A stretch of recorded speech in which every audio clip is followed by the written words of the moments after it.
Hi. That was nice. Oh, it's great to be here. This is amazing. Now, we were talking before, you've actually been here before.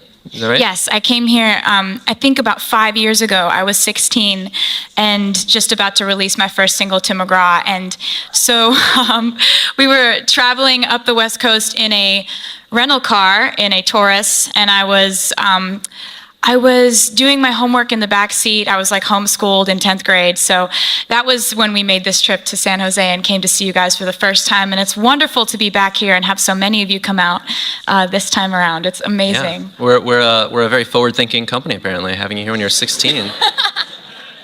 So I want to thank you for being here, first of all, from all of us. This is really an honor and a treat. Now, you're in the middle of your tour for Speak Now.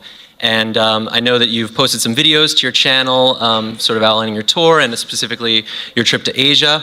And I want to show a clip from when you were in Singapore. Now you're in Chinatown, but the Chinatown of Singapore. Is that right? Yes. Okay. We started out the year going on tour and started off in Asia, and then we were in Europe for 2 months. So it was like 3 months of major worldwide touring. So Singapore was the first place that we went on the tour. Cool. All right, let's roll that clip. Watch it.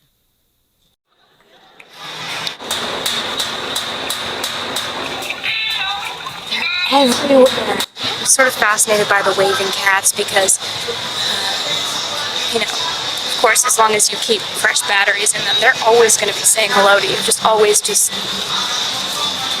symbolizes forever, I think, these waving cats. What's better than a cat that's just always like, hey? There's nothing better than that. So this, of course, has all the makings of a viral video. I mean, there's a big celebrity. It's a global thing. There's a cat in the video. That'll do it. I think that you just said it. That's the essential ingredient, is a cat. Now, your YouTube channel is very popular. I know you have over 500,000 subscribers that get your vlogs when you post them, which is really cool. I wanted to ask you off the bat, how important is your channel and social media in general as a tool for expression, but also for connecting with your audience? I think we've all seen the effects of social media and how that can connect people. And for me, I grew up when that was just about to set fire to the world. I was, I think, in 7th and 8th grade when everybody started having a profile online, and everybody was, it was all about who's your friend and who's commenting on whose page. And then it became the YouTube generation where everybody's looking at videos, everybody's making video blogs and, makeup tutorials or this or that or back to school outfit shopping. Everybody is kind of catching on to communicating by making videos and learning how to edit them. And I think it's fantastic because it's just a new skill set for this new generation. Mm-hmm. And I would be remiss if it were a YouTube video interview and I didn't ask you if you had any favorite, I know you're really busy, but do you have any favorite YouTube videos or channels that you like to watch? Yes. I have watched this one like 3 times this week because it makes me so happy, and it's got these like 5 or 6 lion cubs, and there's the lion trainer, and you're like, oh, the lion cubs are cute, and they're walking around, and then they jump up on the lion trainer and they start hugging him. And then they're like making all these little lion sounds that you don't know. You don't know what the sounds are that lion cubs make, but it's amazing. It's this like they're like hugging him, and he's like, oh, you always go for my hair. You keep going for my hair. And then he's like, oh, you're telling me stories. What? Where was this zoo? It's amazing. It's because he's like Scottish, and they're like hugging him, and they love him so much. And I don't know. Just watch Well, it. I guess everybody's going to run, and that's going to be popular now.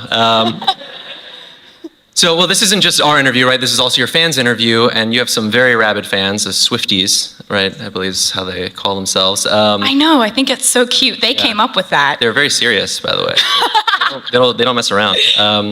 They submitted 30,000 questions to this interview, and over so many over questions. 100,000 I'm so votes. curious. Yeah, so we only can do a few of them, and we also have some from Google, but the biggest topic by far was songwriting, because I think that a lot of your fans have a big connection to the stories that you tell in your songs, and so let's start with that topic, and this one comes from Panda Bear Lover 13.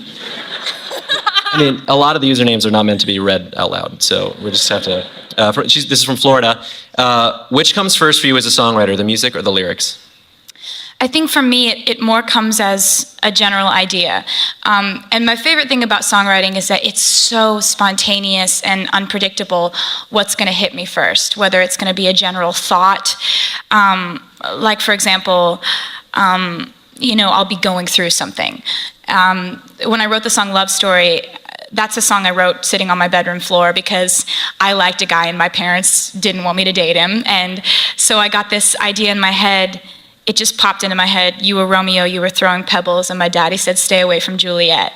And I didn't know where in the song that was going to fit, but I just started there and I built out from there. And it's crazy how the fastest songs that I write end up being my favorites. Mm-hmm. The ones that just happen in just a surge of idea, a surge of inspiration. And it's usually something I'm going through at the time. It's very hard for me to come up with just some random metaphor for a situation if I'm not going through it or haven't recently just gone through it. Mm-hmm. But I think when I was growing up, my mom talks in metaphor a lot. And so I think I grew up just understanding metaphor and just kind of loving that, how you could take something you're going through and speak about it in a different way that applies how you're feeling to something completely different but connects it. So I think for me it starts as an idea and a feeling and an emotion. Yeah. We had a lot of questions about the process from budding songwriters who submitted questions that are big fans of yours from Buffalo and a bunch of different places. And we were wondering, is there one favorite part of the songwriting process that you have? I mean, is it when you get that idea, or when you're sitting on the floor in the bedroom, or Yes. when you're in the studio? There are several moments in a song. And I won't finish a song if I don't have these moments where you go, ooh, ooh, ooh, ooh, ooh, like after you read a line. And it's always that same feeling of like, oh, that's exactly what I meant. If you're in a co-writing session, I'm always the one who will be sitting there for a second, and then I'll say a line, and if it's that moment where you're just like, that's the one, that's the line.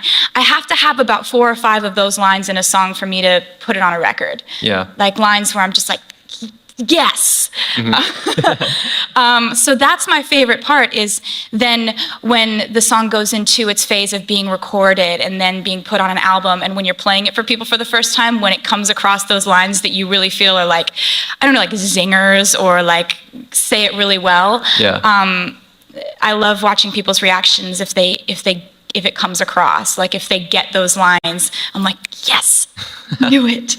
Well, we'll get back to the co-writing thing in a second, because there were some questions about that as well. But and here's another question. This is from Music Maniac in Los Angeles. You've said you're already writing for the next record. Can you tell us anything about it?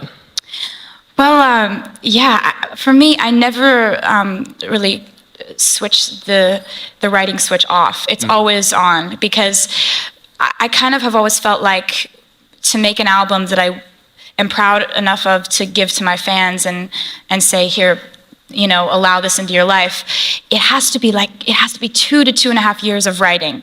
And that way, you have your best stuff, because I'm so tough on myself. I drive myself insane writing records and albums, because it's I'll write 40 to 50 songs and then 13 or 14 make it. That's a lot of paring it down and making sure you're getting to the best stuff. Yeah. So for me, it takes a while, and I've been writing ever since I stopped writing the last album. And there's been a lot that's happened, and I never really talk about my personal life, but I write about it. Yeah. So that's basically what the album is about, as always. Yeah. The unreleased thing was something that came up a lot, and one of the top voted questions was about, would you ever make a CD of your unreleased songs? This is from Tay Swift Fearless in Missouri. But, what happens to those songs that don't make it to the album? And, would you ever release some of the songs you wrote, especially when you were younger, like 14, 15? Well, I'm obsessed with the latest song that I've written. I'm very guilty of that, because my favorite thing is always the newest thing that I've written. But lately I've become a little more self-aware, because I had this song that I wrote when I was 16, and it's called Sparks Fly, and I played it in a few shows, these little bar shows, when I was playing to crowds of like 40 and 50 people and being psyched about that many people showing up. And I played it a few times and it got on the internet, and when I was putting together the Speak Now album, the fans just kept saying over and over again, Sparks Fly, we want this to be on the record. And so I went back and I revisited it, and I kind of rewrote some things and updated it.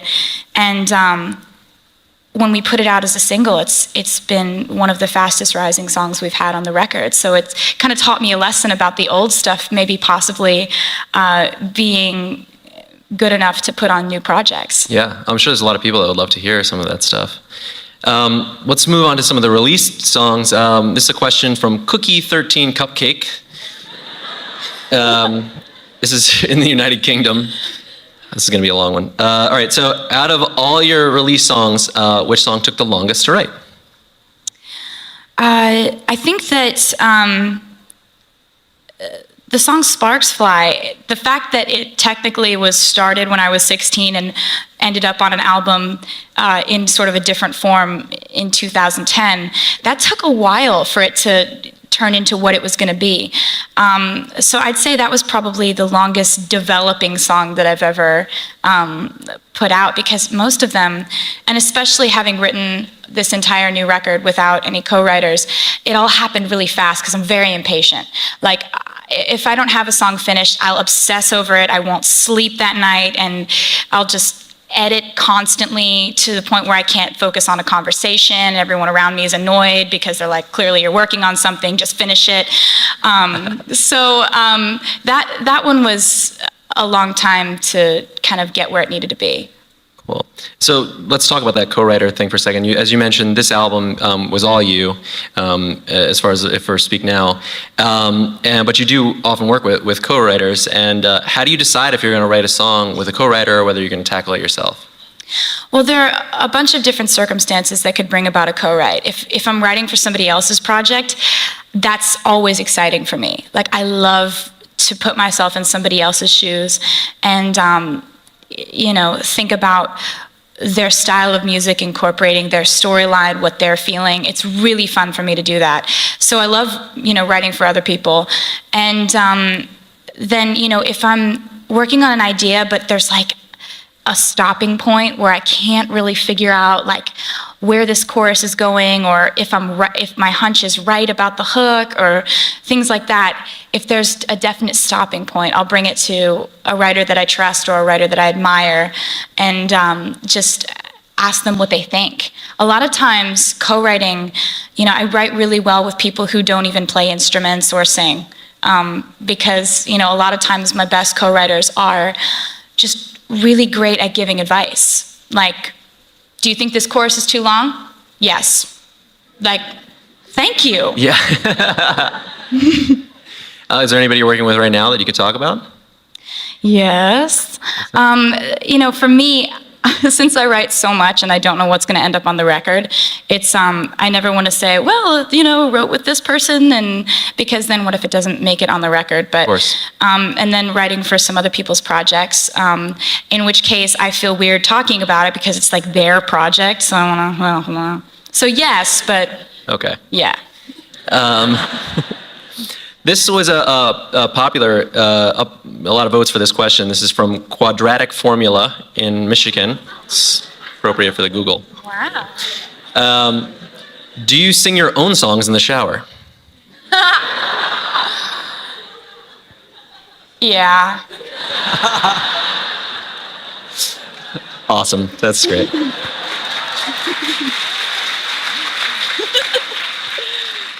Do you have like any sort of favorite place for writing songs?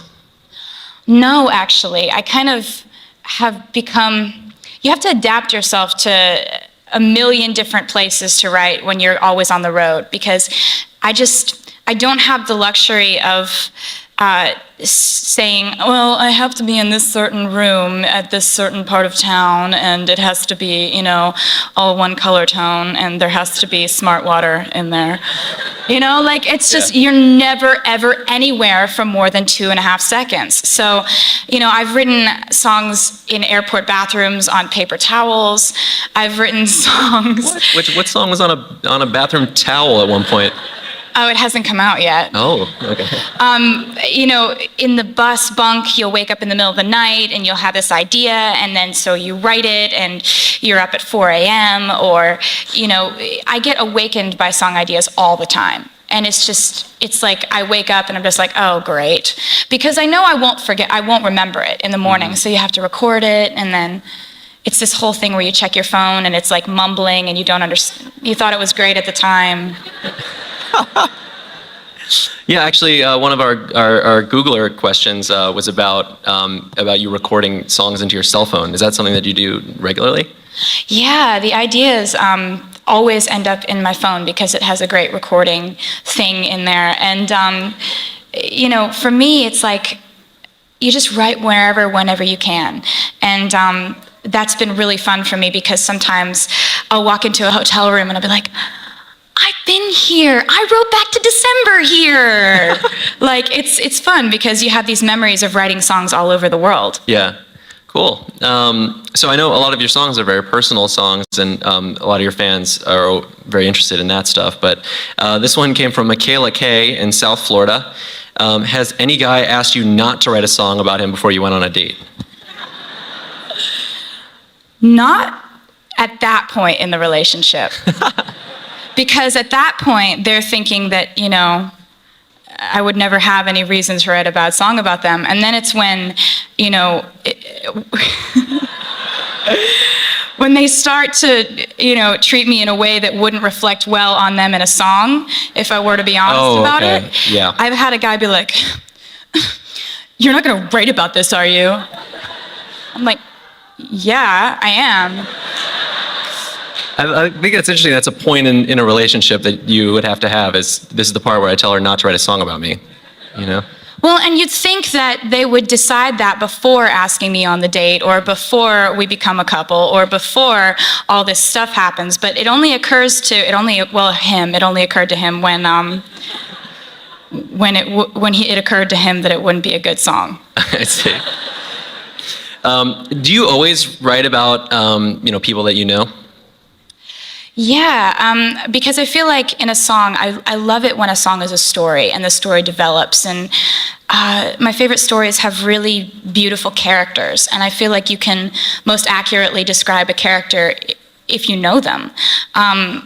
One of my favorite songs that I've ever put out is called 15. And it's about my freshman year of high school. And it kind of chronicles my best friend Abigail and me, and the way that we went through our freshman year of high school and the lessons we learned. And that's kind of how I like to tell a story, is from the point of view of really knowing what you're talking about and knowing where you're coming from because you were there. Yeah. So let's actually go to another video, our first video question. And this one comes from Cleveland, Ohio. So let's roll it. Hey Taylor, I have a question for you. I know a lot of us can relate really strongly to your songs and your lyrics, and considering I've gotten choked up a couple of times just listening to your songs, I wonder if you ever get choked up on stage, or what you're thinking about when you're on stage. She's pretty. I'm really in it when I'm on stage, and you know, I go through a roller coaster of emotions when I'm performing my show, because these are all songs about people who have been in my life, who a lot of them, some of them aren't in my life anymore. And, you know, sometimes that'll hit you in just the right way. And when an emotion hits you strongly, it doesn't matter if you're in front of 20,000 people, it hits you. And, you know, for me, I'm in those songs, fully feeling all of it, until I hear the crowd start screaming at the end of the song, at which point I'm just like can't stop smiling, because my favorite sound in the world is the sound of thousands of people screaming all at once. It's a really amazing sound. And so I'm completely feeling all the sadness and frustration and anger and hurt, and then the crowd starts screaming, and then everything is right in the world. Wow. Well, we'll talk about the tour and some of that stuff in a second. I want to ask one more Googler question about songwriting, and that was, has that process that you sort of talked about earlier, has that changed over the years? Because, you've grown up a lot and everybody's heard you sort of grow up. Yeah, I think it really has. I think that you can only hope that as a writer you start trying different things and you try different chords or different structures of songs, different beats that you've never really explored that path before. And I think having always been a writer first, I'm obsessed with the syncopation of the way that words sound when they're said a certain way. And once I've kind of done something once, I always want to go to a different direction and never repeat myself. So as a writer, I think that I've always hoped that my music would constantly be changing because you never want to make the same album twice, the same song twice. And, my greatest hope has been that as I grow, my fans will grow up with me, and as I change and my life changes, my music will change as well. So, wish me luck there. Let's talk about your fans a little bit more. This is a question from Canada, from YouTube. What was the funniest thing a fan has ever done to get your attention? Well, there's a lot of that lately because we have this thing called the Tea Party Room. Mm-hmm. And, I have like 4 or 5 meet and greets before the show. But after the show, there's a meet and greet for surprise people who did not know that they were going to get a meet and greet because they were picked for the Tea Party Room, which means that they were like going crazy, dancing the whole time, dressed in some absurd, crazy costume from one of my music videos, or just knew every single word and were just screaming the whole time. Like, people get picked for different reasons, but it's been crazy lately because a lot of people have been going for the costume route. Really? So we'll look out and like, my guitar player will like lean over to me and be like, that girl is dressed like a chicken. And I'm trying to find the meaning. I don't know why, but we'll look out and there's like a Santa Claus. And these are just, or that like person people had a Santa Claus who've like outfit? duct taped their entire body in neon duct tape. Or people who have just like made giant cupcakes around themselves and they're this big. Or people who have like dressed up from the Mean video or something like that. But then there's just these ones where like the girl's dressed as like, there's like a clown and a starfish. And we're like, I don't know why, but I love it. And so there's been a lot of costume stuff going on lately on the tour. So if you look around and you see someone dressed up as a giant cow and you don't know why, we don't know why either, but it's welcome. Now, this is I Love Swift 1 from Toronto, another Canada question. Has a fan ever made you cry? Yeah, for me, like, it's never gonna be okay no matter how many times I see little kids with cancer. Like, there's at no point do you ever become accustomed to it. At no point do you ever just brush it off and say, oh, well, there's another kid who's dying. Over the years, I've toured in these places and you see like a little girl who'll come through and she's like so full of life, but she's lost her hair. And then you come through a year later and you're like, hey, Lexi, how are you doing? She's like, I'm doing good. And then her parents update you. And then you come by like a year and a half later and she's not there. So it's... Yeah. Yeah. You have all these fans all over the world of all different ages and types. And, when you were young, did you think there would be any other career paths that you were going to take that you might not have ended up in this way? Yeah, I mean, ever since I was a little kid, ever since I was like 8 years old, my dad has been telling me to save my money or invest in utilities. What? And because my dad is a stockbroker and he lives and breathes it. I mean, he's like, my dad is so passionate about what he does in the way that I'm passionate about music. This guy lives for being a stockbroker. That is his thing. Like, And anybody who talks to him, like, he'll talk about me for the first 5 minutes, and then it's like, well, say, what are you investing in? Like, and I mean, it's just like, he loves it. And so I thought, like, I didn't know what a stockbroker was when I was 8, but I would just tell everybody that's what I was going to be. Like, you know, it would be at, like, you know, first day of school, and they're like, so what do you guys want to be when you grow up? And everybody's like, I want to be an astronaut, or like, I want to be a ballerina. I'm like, I'm going to be a financial advisor. And I don't know. I love my dad so much because he's so gung-ho for his job. And I just saw how happy it made him. And I just thought, like, I can broke stocks. Like, Taylor Swift, commodities trader. All right, let's talk about music videos for a second. There's a lot of questions about your music videos. As I mentioned before, the music videos that you have on YouTube have been seen over 500 million times. What was your favorite music video to make and why? That's from Sophie Carey in London. my favorite music video to make. Okay, well, I loved making the video for Mine because it dealt with this whole storyline, and it's like got flashbacks and flash forwards, and there were also a bunch of little kids on the set, and they're so fun. They make it so much fun because there's a lot of sitting around and waiting on sets, and we were in Maine, so we're sitting around and waiting on a beach, and so all of a sudden you're just playing with like 10 kids, and they're like wrestling with each other and throwing sand and like playing catch, and it just makes the whole thing much more fun. Mm-hmm. So I think that was my favorite one to make. Yeah. Were there any cool locations or anything from any of those videos? Well, yeah, we went to Kennebunkport, Maine, which was this little town that I've always dreamed of going to, and so shooting a video there was amazing. It's this little coastal town, and it was really awesome. I loved it. Yeah. So let's talk about the tour for a second. You're in the middle of the Speak Now tour, and very famously, you've had some really cool surprise duets that you've done, and you also do some very classic, you do covers of some classic songs all the time, pretty much every night. How do you choose what covers you'll end up doing in any particular concert? Well, I go online and I just kind of Google like what famous musicians are from a certain area, and I just pick my favorites because, you know, I've loved so many different kinds of music, and I've never really been genre specific as far as what I listen to.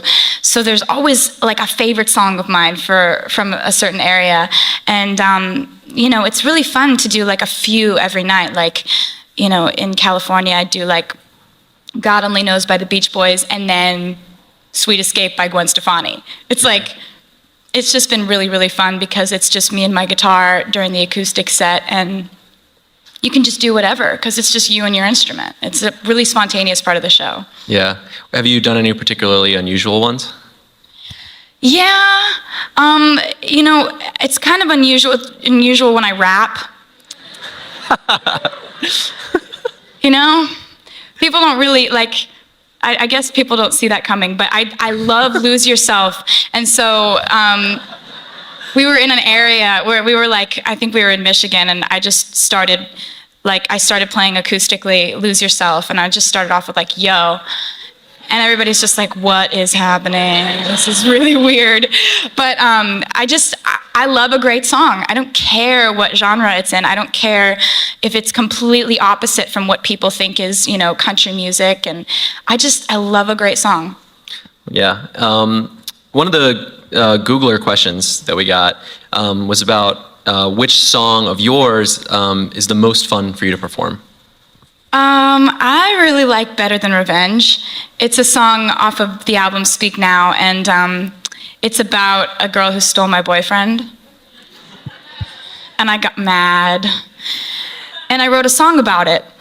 And we do this, like, it's just furious and angry and fun, and like we have this gigantic bridge that drops down from the ceiling, and me and my two backup singers are on the bridge just like throwing our hair around and headbanging, and so that's a really fun one to do. And for me, they're all really, I think Dear John has a fun payoff. Yeah. If you go see the show, I really love singing that because in the end it's got this, you know, pyro-filled payoff in the end. Would you say those are two of the songs that get the crowd going the most, or are there other ones? I'd say, you got to come to a show because the crowds are really kind of steadily ear-piercingly loud throughout the whole show. They're amazing. Like, it's really hard to gauge, like, which is the moment that they're the loudest, because they're just really, really loud all the time. Here's a funny question. This is from Allie Law in Dunlap, Tennessee. You seem like the kind of person that would name their guitars. Do you name your guitars, and what are their names? I do seem like that kind of person, but I haven't done it yet. I kind of think back on the situations when I got them, like when I fell in love with that particular guitar. Like, there's one of my guitars, it's an acoustic, and it's blue, and it's got koi fish swimming up the neck. And like inlays. It's just beautiful. And it was, Bob Taylor sent it to me for my 18th birthday. Oh, wow. So I remember the first time I like opened up this guitar case and I'm just like, oh, there's fish on the guitar. It's like this gorgeous guitar. And so that's what I remember about that. And then there's this sparkly guitar that I play that has hundreds of tiny little crystals on it. And it looks like we had it specially made, but really we just glued them on. Oh, really? Yeah. And sometimes little ones fall off, and so we'll have to super glue more on with tweezers. So that's always what cracks me up about that, because it's like, everyone's like, where did you have your guitar specially made? I'm like, super glue. Like, how many guitars do you use in a show? How many of those do you go through? Okay, well, that was a weird sound I just made. That was weird, sorry. The first one is electric. The second one is acoustic koa. Then there's the 12-string. Then there's the blue koi fish one. And then there's, I think 4 or 5. Yeah, wow. And then there's a ukulele and a banjo. Of course. And banjo. a piano. Yeah. Obviously, you're on tour a lot, and that's where you spend a lot of your time. But there were a lot of questions about what you do when you're not performing and you're in between gigs, besides writing songs like you do. And so, I guess first question: are there any movies that you like to watch while you're on tour? I watch a lot of TV, like a lot of TV. And my favorites are like the crime shows, where it starts out and you can't miss the first scene, or else you miss like the discovery of this crime scene, and then the like twists and turns of it all. I love CSI, Law and Order SVU, Without a Trace, NCIS, Lock Up Raw. Like, wow. I just am really afraid of getting in trouble. You have no idea. All right, so that's who watches Lock Up. It's Taylor Swift, actually. Yeah. That's awesome. Oh, no. But also, one of the questions that we got was about what books that you read in your free time. Oh, mostly history. I'm obsessed with other time periods, and like, I'm always looking up museums or like the Historical Society, or like historical landmarks that we can go to in a particular city where we are. And recently I've been reading a lot of books on like John Adams and Abraham Lincoln, and I read this like 750-page book called The Kennedy Women, and it dates back to like the lineage of the first Kennedy woman who came across from Ireland on the boat in like the 1860s. And it's just this crazy, interesting read. So that's what I've been reading lately. I'm sort of obsessed with history. Yeah. Well, let's talk about books for a second. One of the questions that we got actually from one of the future Googlers in the audience was that about how you wrote a novel when you were 11 years old.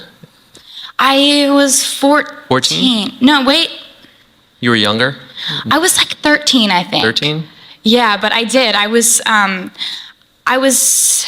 have a lot of different epiphanies. I always have different ideas as to like, ooh, this would be a good idea. And one summer I was at the shore. We used to spend our summers in Stone Harbor, New Jersey, and all my friends were back in Pennsylvania. And so I had nothing to do. And so I had this epiphany, I'm going to be a novelist. And I'm going to write novels, and that's going to be my career path. So I would write different chapters of this book and send them back to my friends, and I'd write them into the book under different names, but totally describe their personalities. And it was a really fun way to spend the summer. And my parents were so frustrated because I would never go outside. I'd just be like locked in this little study with my computer. But I've always been a writer first. It's my favorite thing is how you can convey a thought or a story or completely describe a character or a situation through words and the right combination of words, and the whole process of editing and re-editing and rethinking and imagining, and you get these little mini just epiphany ideas that come to you. And I think that that's what I loved about writing the novel, and that's what I love about poetry, and it's what I love about songwriting. Yeah. And while we're on this topic of things you do while you're on tour and stuff, we had a lot of questions about what it is that you like to do when you're on tour and you're not performing. Is there any other things that you like to spend your time doing? What I love to do, I watch a lot of TV. Right. Crime shows. Yeah, crime shows. That's pretty much the hobby list. So we have another question from a Googler here. It says, as a father of a teenage daughter, it's great to see that solid songwriting and hard work can get recognized. Do you have any advice for young aspiring musicians? Absolutely. I think that you have to love it more than anything else. And you have to love it for so many more reasons other than your idea of what the end result could be. Like, you don't make an album so that you can get a platinum record to hang on your wall. Right. And you don't go on tour so that you can hang the sold out plaques up in, your bedroom. It's like, it's so many little stepping stones, and so many people have this idea that it's like you get discovered and then you get the record deal and then you record the song and then the song goes #1 and then, and it's like, it's never like that.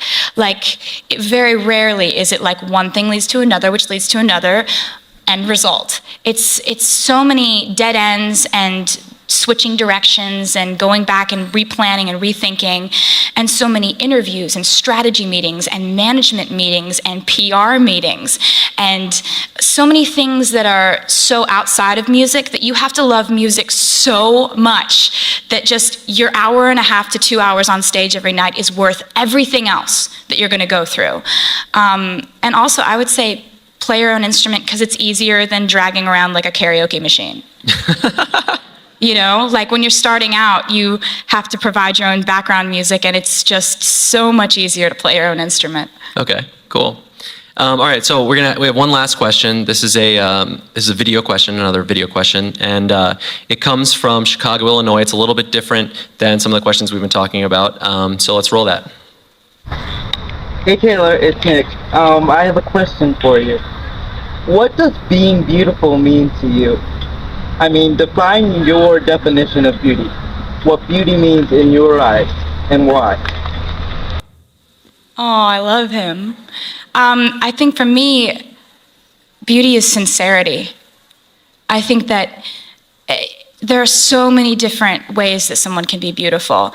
Someone's so funny that it makes them beautiful no matter how they look, because they're sincere in it. Or somebody's like really emotional and like moody and thoughtful and stoic, but that makes them beautiful because that's sincerely who they are.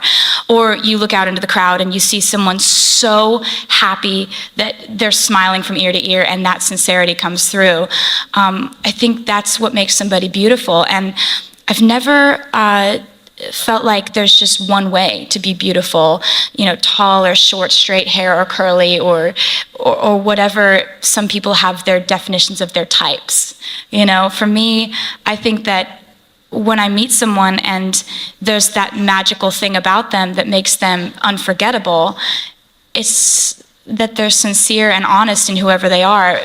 Be that funny, happy, sad, going through a rough time, sarcastic. I think that these personality traits that come through when somebody is really sincere is what makes them beautiful. Cool. I think that's a great note to end this on. Since this is a YouTube interview, there's sort of a tradition that we have that where are they? Oh, there they are. So it's honorary for me to give you a pair of the YouTube tube socks. Thank you.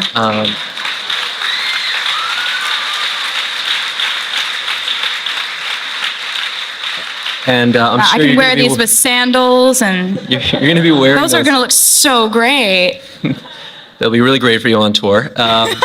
Now, we actually, we handed out some tube socks to people that were coming in. Who got tube socks here? So there's a thing inside. All of you guys that got tube socks, you're actually getting tickets to Taylor's show tonight. So I will see you later. let's hear it one more time for Taylor Swift. Thank you for being here. Thank you.